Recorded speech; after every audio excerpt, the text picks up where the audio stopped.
individual that we treated on study had a history of pancreatic cancer, had undergone a Whipple procedure, and received post-operative chemoradiotherapy, and underwent further imaging post-operatively after she had completed all of her therapy, and there was concern about recurrent disease in either a mass or lymph nodes outside of the field that she had had her radiotherapy. So we also noted that there was an elevated tumor marker and CA19-9, and so there was concern that she had recurrent disease. So in 2008, he said, it's time for a PET scan because I think that you have recurrence of pancreatic cancer. So I did have the PET scan, and it did indicate, it lit up and indicated that I did, in fact, have activity. And I had my appointment to follow up with the test results. And he said, I recommend that you go back on chemotherapy. And I said, I don't understand that. Why should I do that? Because it did not help me. It did not cure me. I said, it just broke my body down, and it destroyed my whole quality of life. And so I said, why should I do that? He said, well, it might extend your life by 2 to 3 months. And I said, wow, how long do you think I'm going to live? And he said, well, I can't play God, but you probably have between 6 and 7 months before your life ends.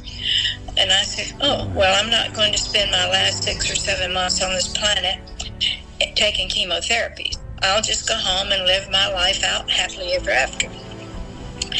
And so I informed my children. I have a daughter that lived in Boston. She was connected to the Brigham's Women's Hospital there. And all my family just came unglued. And I said, I'm okay. I don't have any pain.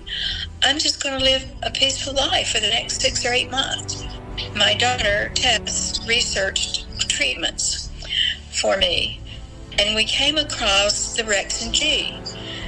The reason I liked it so much was because it didn't have any side effects or symptoms, and so we accepted that. I took the information to my oncologist, Dr. Michael Morris at Duke, and he smiled at me, and he said, you know that we cannot recommend anything outside the standard of care to you, but I have reviewed this Rexin G, and I actually wrote a report or review on it in 2005. So he smiled at me. He said, pack your bags. So she participated in this Rexin G trial. She actually initiated her therapy at another site and continued at our site. And although initially she had a PET scan that showed positivity in the area of the abnormality on the CT scan, which we thought was evidence of recurrent disease, eventually the PET scans normalized, and there was no abnormality on them, and her tumor marker normalized. And so she continued on the therapy until about May of 2010. So she was basically on for a bit more than a year. I guess it would be about 14 or 15 months. And since that time, she's had no further therapy. So since essentially 2010, she's had no further therapy. We've had periodic PET scans performed, tumor markers, and there's been no abnormalities of concern on the PET scan, and she's obviously alive and well at this point. This was 12 years ago, and I still have the quality of life. They've extended my life, and it was just a miracle. Dr. Gordon and Dr. Hall have created a cure for treatment for not only pancreatic cancer, but other types of cancer. So So the safety and the tolerability of the Rexin G were excellent.